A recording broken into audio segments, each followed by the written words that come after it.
Hello everybody, this is Mike again with another video. I try to tell you guys up front what's going on. This is going to be a long one. If I can figure out how to put topic links in the description, I might do that so you can jump to things that you're looking for if you ever come back to this video. But for now, as usual, I'm not working from a script, but hopefully this will make some sense to you. This is actually going to end up being a series of long videos, I believe. If you recall, a couple of months ago, I put up my initial pass at how downtime will work in our Pathfinder First Edition game. That resulted in this sheet that had a bunch of different tasks that you could perform on it, and these sheets that had a place for you guys to come out and log what you were going to do with any given day during your downtime. I started by giving you guys 30 days of downtime. The entire month of Eliant was going to be for downtime, and you can see Adeline and San have come out here and made an attempt to fill in what they would be doing with that time. But the feedback that I got on this came in two parts. One was, hey, why are we sharing a giant sheet? We really ought to have our own sheet, not be doing this next to somebody else, which is, pretty good advice. And then the second thing, and maybe more importantly, was, hey, keeping up with all these little fiddly numbers that you're assigning us, these different bits of influence and goods and labor and all this capital and all our money is it's a bit too much to keep up with, and we need a better way to track it. And I completely agree with that. There was another thing, and you can see I have gone through this original list, and a lot of stuff has been crossed out and marked off and so on, and that's because I came up with a third problem that I saw here. And if you'll bear with me, I'll try to share my philosophy on why I thought a change was necessary. So I think that within our group, and certainly within the role-playing community at large, there's obviously a lot of different goals for why people come to play the game. There's a lot of I like this kind of game, I don't like that kind of game. I think this is a good way to spend our time, our limited, precious time at the gaming table. I think this is a waste of time. And I think amongst even the guys that I play with, there's not a lot of agreement on what those things really are. I've tried to run other games like Dungeon Crawl Classics and Call of Cthulhu, which I am playing with some family members nowadays, but those didn't always land with everybody in the group. And I think it is true, sort of as a logical outcome of that premise, that these downtime activities don't necessarily appeal to everyone. So my goal obviously is to entertain everyone, including myself, but certainly all of my players. And I think, players come to the table saying, some people are like, really, I just want to grow my own personal power. My character and what he can do, especially in a fight, is what I care about. And then other people say, well, I want to have an impact on the game world. I want things to change. I want buildings to pop up. I want a Mount Rushmore with my face on it. People like my nephew who played my game in the past, he wanted personal growth. He wanted to see a story arc for his character, and it almost didn't matter what happened as long as something did happen. I think other people expect me to sort of mine their backstory and their goals and tell a story that's more personalized to what they want for their character, which, that could be a whole nother video, honestly, talking about that. I think generally speaking, there's two ways to play a game, and one is I'm going to tell a story and you're going to find your place in it, and the other is you tell me about your characters and I'll make that the relevant part of my story. That idea of mining backstories and making your characters the focus of the adventure has never really been something I was good at. It is very much the way, I spend a lot of time watching people play these games on Twitch and YouTube, and that's thanks to the influence of Critical Role, is very much the way I think the modern game is played with younger people than us. Telling these narratives that are based on the goals of the character. But having said all of that, what I have done is come up with a new sheet that I have titled "One Sheet to Rule Them All." And the idea here is that on one sheet, we're going to keep up with your character's gold, their capital, their downtime, their skills, their crafting, their everything. And if that sounds like a lot, it is. And Lord knows I've created kind of a monster here, but I also wanted to create a sheet in a way, especially for those of you who maybe aren't as technically savvy, to manage all of this stuff. So hence this sheet. I'm not going to try to explain to you how this entire sheet works today. I'm instead just going to take you through the updated version of this, of the activities that you can do during your downtime. And that's all I want to cover today. So I've already spent probably 10 minutes just setting this up. So let's just dive into it. Again, we'll talk about how the new sheet works. I promise you're going to have to learn. It does a lot of magic for you. But for now, I just want to take you through what the options are. So I've got a sheet here. It's got a date column, and you see it's actually set up to go through the 30 days of the month for the 30 days of downtime that you'll have. And what I've set it up to do is what I have set this sheet up to do is to dynamically change these descriptions based on what you pick from this drop-down. So this drop-down has a list of everything that you can do with your downtime in it, and you'll see that it's a lot longer list than it was prior. And when you select something, let's say earn experience, you see that the text here changes, and actually the prompts through here change to gather different kinds of information. So that all you have to do is come here, choose what you want to do, read the description of it, fill out this line in green, and the sheet will kind of manage everything else for you. At least that's the goal. So let me walk you through each of these. They're listed here alphabetically. So one of the things you can do is if you cast spells from a limited list, like a bard or an oracle or a sorcerer, you've got a fixed number of spells. You can use your downtime to learn up to 2 new spells per spell level. This takes an amount of time, and it takes some gold, but it is a thing you can do. So, my Inquisitor could add a new spell to his list over and above what the game gives him. Now's probably a good time to mention, though, that it's not our responsibility as DMs to give you enough downtime to necessarily, get 12 new spells through 6 levels, or whatever. Like, it's going to be on you to leverage the time that you have and prioritize what you want to get out of this. So, but you can get up to 2 new spells per level through your downtime. Again, there's some limitations in here. In an effort to move through this quickly, I'm not going to read all of this to you. I'll make it available to you so you can read yourself. But the entry on all of these tells you how long it takes, the restrictions on using it. So it must be a level lower than the highest you can cast. It takes a number of days equal to the spell level times 2, all of that kind of stuff. And if you scroll on over, it shows you what it costs you in materials, 100 gold times the spell level. So I'm not going to go through that detail in every one of these, but know that it is here. The next thing that you could do is you can add a spell to your spontaneous casting. So if you're like a cleric or a druid who has, a particular spell, it's often healing or summoning, I think, for druids, that you don't have to memorize those spells. You can just, sacrifice the slot that you had used to put bless in or entangle or whatever and use it to instead cast a healing spell.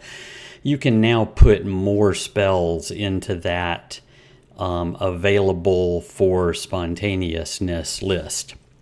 You can add 1 additional spontaneous spell per level. And again, the number of days it takes to do it and the cost associated with it is listed here. The next one, this is straight out of the book. You can add spells to spell book. This is how wizards grow their spell book, and these rules are borrowed, not borrowed, or copied directly out of the core rules. When you see CR, I'm referring to the core rule book. There will also be references to UC, which is the Ultimate Campaign book. That's basically the only places any of these rules are coming from, and a lot of these rules, as you've already seen, are completely homebrew on my part. The first two I just showed you were homebrew. Let's see here. The next one we've got is construct a building from rooms.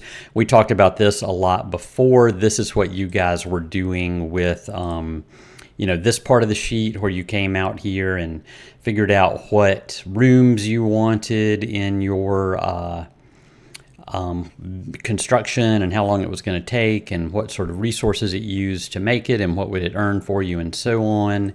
I've come up with what I think is a better way to do that with this sheet, and again, this is for a different video, but we'll talk about how all this works. A lot of this, again, is automated to help you keep up with all these fiddly bits.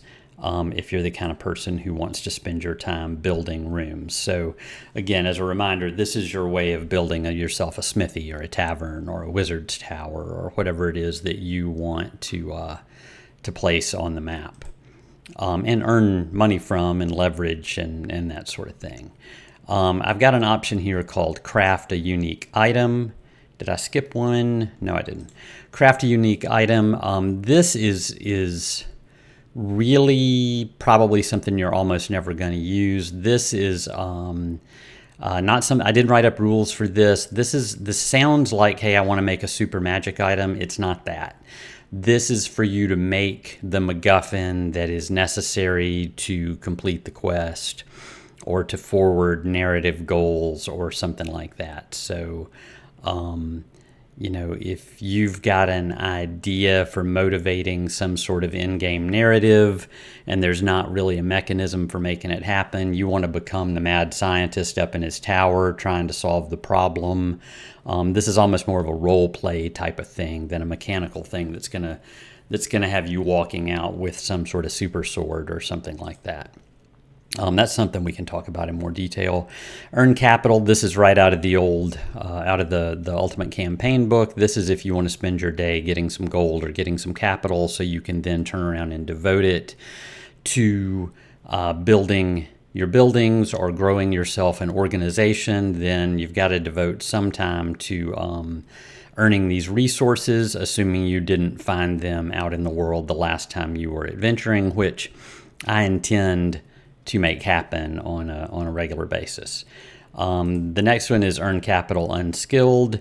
I start by saying never use this option unless you have no choice. I'm not going to spend much more than one more sentence on it for that reason, but basically if you're in a position where you can't do any sort of skilled activity to earn capital, and you have nothing else to do with the day, then you could walk away with 1 gold or 1 capital by using this option. So you can see why it's not really that great. Earn experience. So basically you can spend your day doing something, and you can narrate it if you want to, that nets you an amount of experience as though you had defeated an opponent whose CR was equal to your character level. You can't do this if you already have the most experience in the group. And that's going to be a question you have to ask me starting soon, where you'll know how much experience you have, but you won't know how much experience everybody else has. The giant chart is not going to be a public thing here in the very near future.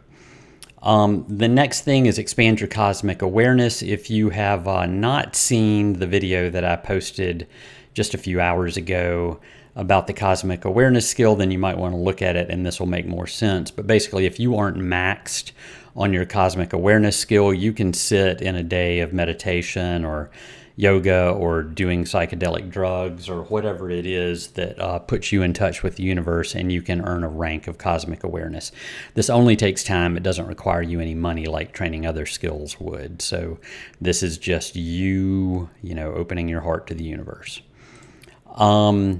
Next one is Fight Club. If you want to go spend the day at Fight Club, You can, and doing so, again, there's a lot here you can read later, but basically if you go spend the day at Fight Club, you'll get a Fight Club point. And once you've got 5 Fight Club points, you will earn yourself a random feat. So having worked out at Fight Club 5 times, you might pick up blind fighting or dodge or improved unarmed strike or something like that. You are limited in how often you can actually earn stuff from Fight Club, and that's based on your base attack bonus. So people who have a high BAB are better at Fight Club than people who have a low one. So, wizards aren't going to earn as much out of Fight Club as paladins are.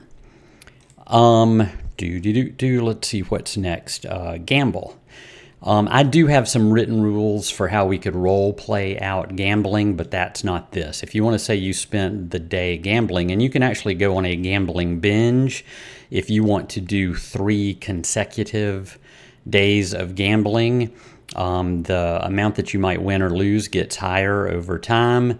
But basically, we end up with some dice rolls that determine a percentage that you gain or lose spending the day on a gambling binge. If you have ranks in Profession Gambler or Sense Motive, your chance of earning money is increased. And again, you can read these, but that's basically what's going on here. You can't undertake any of these gambling activities if you don't have enough cash on hand to cover the maximum possible losses for the day. So you can't go out broke and then come back with an IOU or something like that. What's after gamble? Gather information.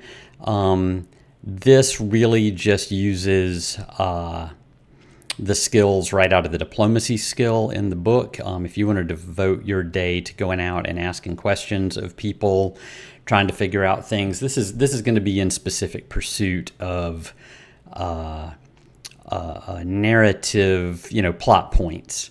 You're curious about what's going on in the brewery. You're wondering who those guys that are camped out on the edge of town are. You're wanting to know about those elves that have showed up in Jonestown.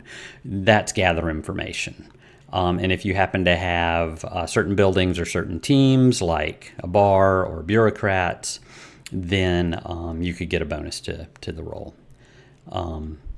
But that's written into that's not like a homebrew thing. That's part of having those buildings, so you'll know that when you build them. Heal yourself and others.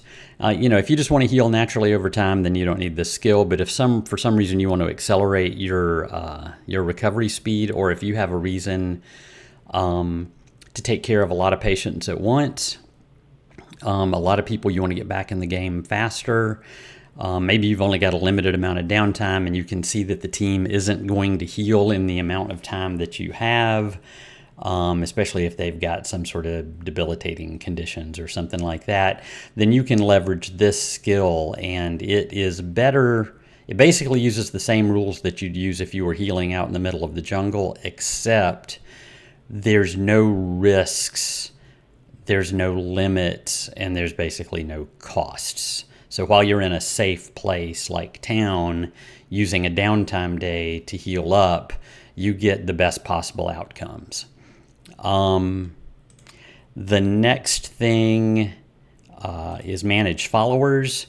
So I've got a note here. So that if you tell your minions or some of the NPCs that you've recently picked up to go and do this, or you'd like them to focus on that, or you want them to keep an eye on this road, or I want you to go scout to the south, I will do my best to see that they do those things.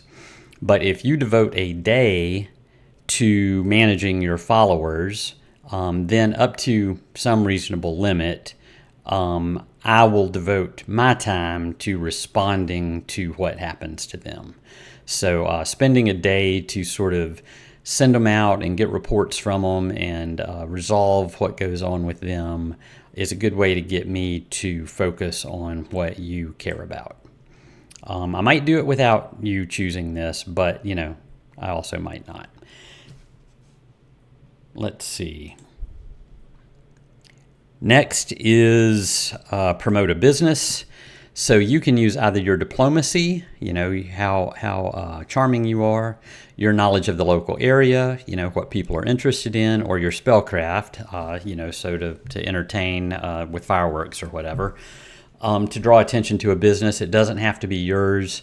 This is probably the kludgiest of the activities as far as the magic of the sheet goes, because since I don't know what business you might be promoting, I don't necessarily know where to send the gold and the capital that you earn on their behalf. So this one ends up being a little bit manual. But basically, you make you devote a day to this, and then for the next 4 days starting tomorrow, that business earns bonuses. This is, you'll see this when you look at the sheet, but if you own a business, it's mathematically beneficial to you to spend a day promoting it, and then going off and doing whatever you want to do and reaping bigger rewards from your own business than you would have gotten by doing almost anything else. After promote a business, we've got pursue personal goals. This one is probably going to take the longest to explain. So again, if you go back to what I said at the very beginning of this video, I like the idea that some of you may just be focused on personal power. There's nothing wrong with that. I don't have anything negative to say about that. Some of you may want to impact the game world in some way. I think that's great too. Build a business, become popular, get a reputation, make a lot of contacts, that kind of thing. But some of you might want to pursue these personal goals, and I have that here for that reason. I am not the kind of DM that's going to really actively mine your backstory to tell my main story. But if something in your backstory, I'll use Adeline as an example, she's hunting for a particular pirate that she feels like she owes some vengeance to. That may or may not ever come up in my game. I do intend for it to come up, but it's going to be a heck of a lot more likely to happen if Adeline's player devotes some time to getting me to focus on that. So if you want to pursue personal goals, then you choose this as the very first thing on the very first day of your downtime, and you don't know how long it's going to last. You can't say, I'm just going to spend 5 days on this and then come back, because you don't know what it's going to take. So if you choose this, you choose it first, you let me know that you did that, and then we find some time that is not a game day to hook up. And I basically run a one-on-one game for you for a couple of hours while we go out and explore your backstory. I think this will be a lot of fun. I think, it's the opportunity for some players who care about this kind of stuff to be satisfied that their character arc and development has taken place. And it greatly increases the likelihood that somehow your personal background and personal goals will become relevant to the main plot. I've got notes in here that say this is not some magic path to experience or contacts or magic items or anything like that. Some of that might come up, but none of it's guaranteed, and for the most part, it won't come up. You should only take this option if you genuinely care about your own personal narrative. Otherwise, you are wasting our time. And as I said before, if all you want to know is what are those elves that are staying at the fancy inn up to, you should gather information for that. If you're really wondering what's happening down in the forest to the south where everybody's disappearing, you can send your followers down there to check it out like you guys are planning to do. This option is for stuff that has nothing to do, or at least very little to do, with the main plot. This is a personal thing, and again, I think it'd be fun for sort of a solo adventure. I may even, bring in other players if they're free to play NPCs or whatever, but the focus will be sort of one-on-one with that player who is interested in pursuing their own goals. So I think I have beat that dead horse now. You guys should understand what I'm talking about. And again, my goal here is that downtime entertains everybody, and I realize everybody's entertained in a different way, so there you go. Next one I've got here is recover from a permanent injury. This kind of covers two things. One, if you use fate points to cheat death, especially if you do it often enough, you will end up having lost an eye or a finger or getting a horrible scar or a terrible limp or something like that. And I promised you guys that there would always be a way to recover from those conditions, even if you had to walk around with them for some period of time. This is that option. You can use some downtime to expedite the recovery from this. In fact, in some cases, this may be the only way to recover from it. So 10 days reverses the effect of a cheat death permanent impairment. So the clerics figure out how to grow your eye back or whatever.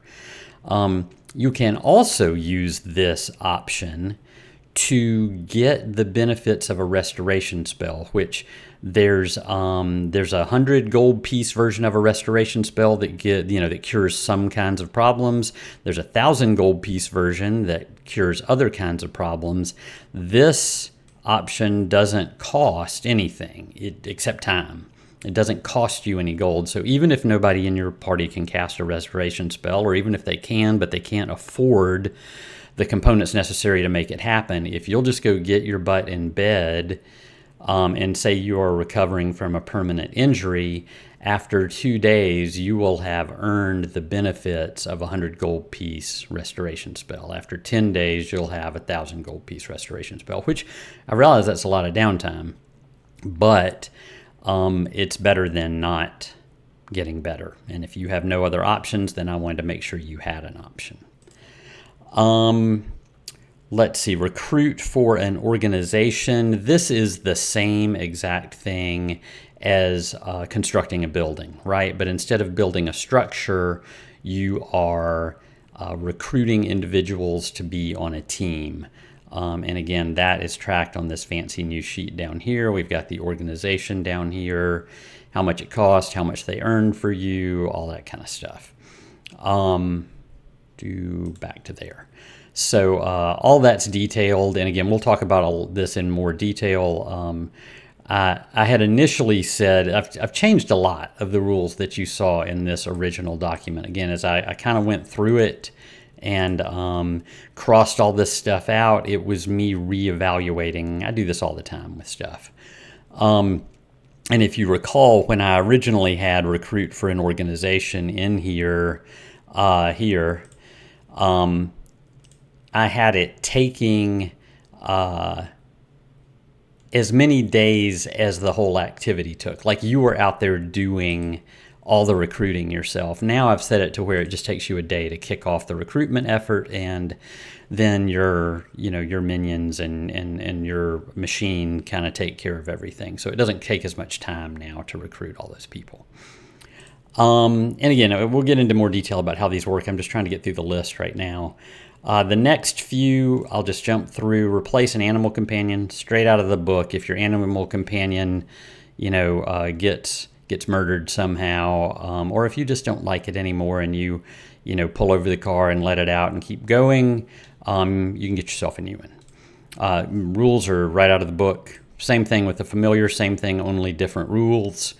And honestly, I put this on the list because it's on the list in the Ultimate Campaign book, this guy right here. But the truth is, both of these things, the animal companion and the familiar, I would probably let you do those even outside of downtime because they're pretty important to your character. So we talk about that before you go down that road. Especially if you're trying to replace one that's been lost, that got killed or whatever, I probably wouldn't make you use downtime. If you're just trying to swap out your guy because you don't think he's cool, then maybe using downtime for it is more appropriate. Next thing I have got here, oh wow, I really got out of order alphabetically. Sorry about that, but let's just go back to where I'm supposed to be. Wow, I messed that up. Recover from a permanent organization, animal companion, research a spell is what I should have gone to next. This basically says a little bit different than what it said before, but if you want a brand new original spell, something you thought of out of your own head, Pathfinder has created like 4 different rule sets in 4 different sources for how that should work.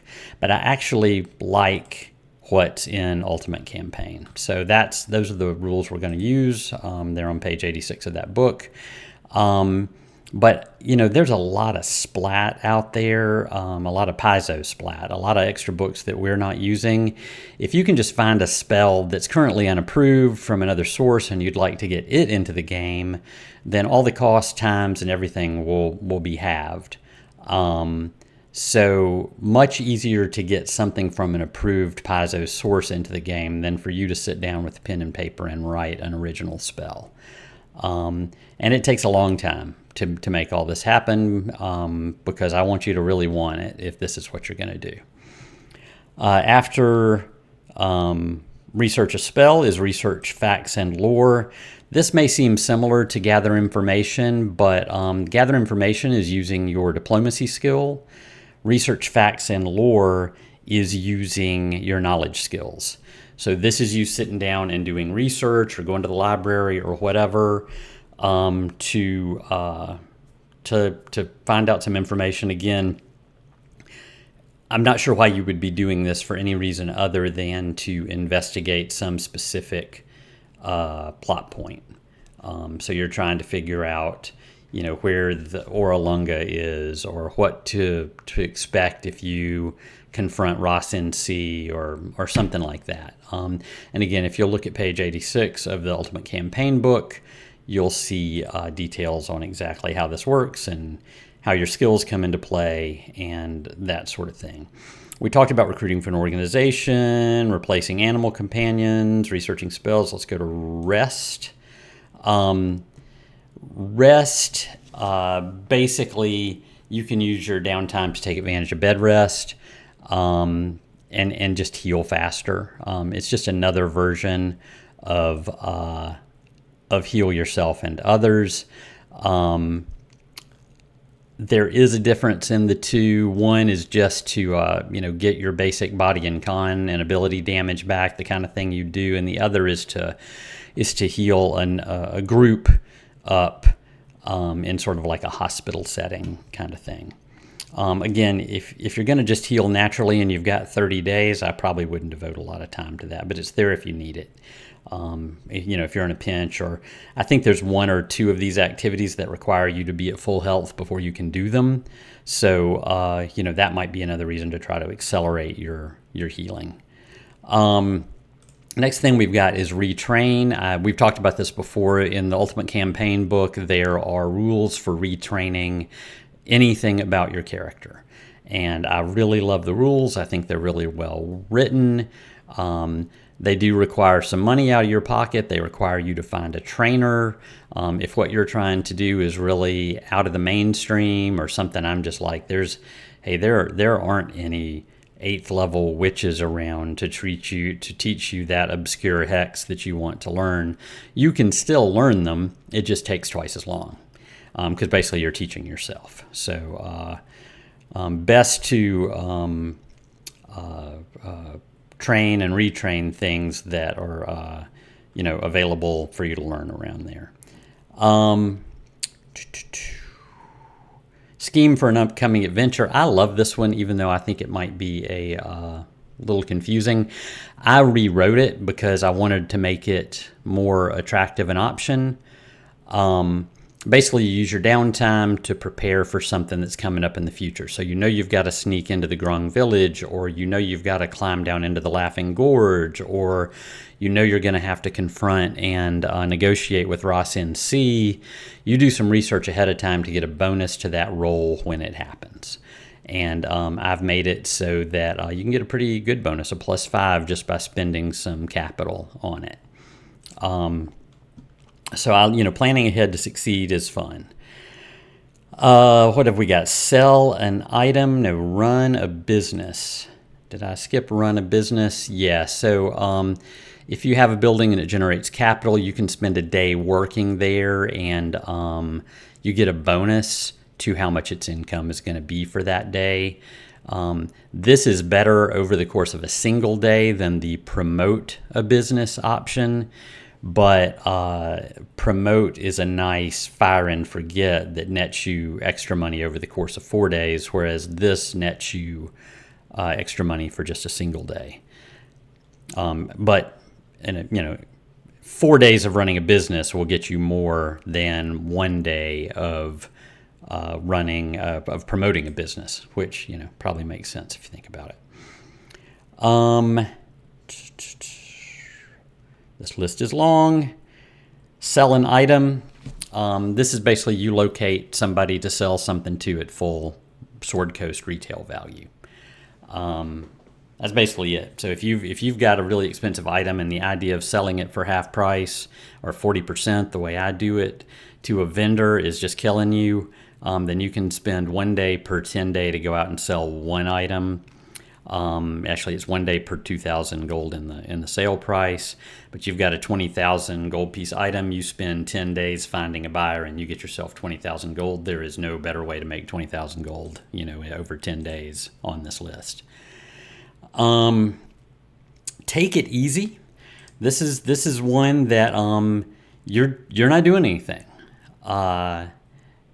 You have to be healthy to do it. And there's a slim chance that something interesting will happen. I will make a dice roll and tell you. It'll never be a truly bad thing, but it's not always objectively good. Probably nothing will happen. But if you are feeling like rolling the dice and you really don't have anything else to do, then take it easy. Take over an existing building is exactly what it sounds like. If there's a business out there already and you're like, hey, it'd be a heck of a lot easier just to buy the 7 silvers inn than to build a brand new inn, I think we should go buy that one. Then this is what you say you want to do. Usually takes 3 days, but it can vary. Prices may be higher or lower depending on what you do or what those circumstances are as to why the seller is selling in the first place. Training a feat and training a skill rank. This is really more what I was talking about before when we were talking about retraining, I guess. That if you can find yourself a trainer, then you can pick up a feat. Takes 5 days to pick up a feat. The max you can ever get for all time through downtime is 6, and you can learn no more than 1 feat in this way per odd character level. So there are some limits on how many you can ultimately do, but this does give you a chance to pick up more feats, which I think is fun, just like the Fight Club option gives you a chance to pick up feats. Well, not a chance. I mean, you eventually will pick up a feat. Skill ranks are the same thing, only different. You can't earn more than 1 skill rank per 10 day. It takes 3 days to get one. If you can't find a trainer, it takes double the time. And you can't back-to-back train the same skill. So you could train climb 1 week and then stealth the next week and then climb again, but you couldn't do climb, and then stealth. Takes a little while to go up twice in something. Train a feat. We already talked about. Train an animal is the last thing here. And again, this is straight out of the book and something I would probably let you do outside of downtime as well. But, it would have to be under good circumstances where you could really devote the time needed to make it happen. But again, these rules are right there under handle animal, so go look at them and you'll learn how to train your animal and what the limits are on how many tricks it can know and all that kind of stuff. I don't have a lot of motivation or desire to keep your pets from learning new tricks. So, I'll make it as easy as possible to make these things happen. So that's the whole list. And you kind of see how the sheet works here. You pick gamble. It tells you how gambling works. You scoot out here and see that it's going to take a day. You've got to put your your wager amount here in the green box, how much you win here in this green box, and then it'll all get added up magically on the next tab. But for now, that should give you some idea of what activities are available to you in downtime, so you can be thinking about how you want to spend these upcoming 30 days and future downtimes as well. Thanks for watching the video, and I will see you on the next one.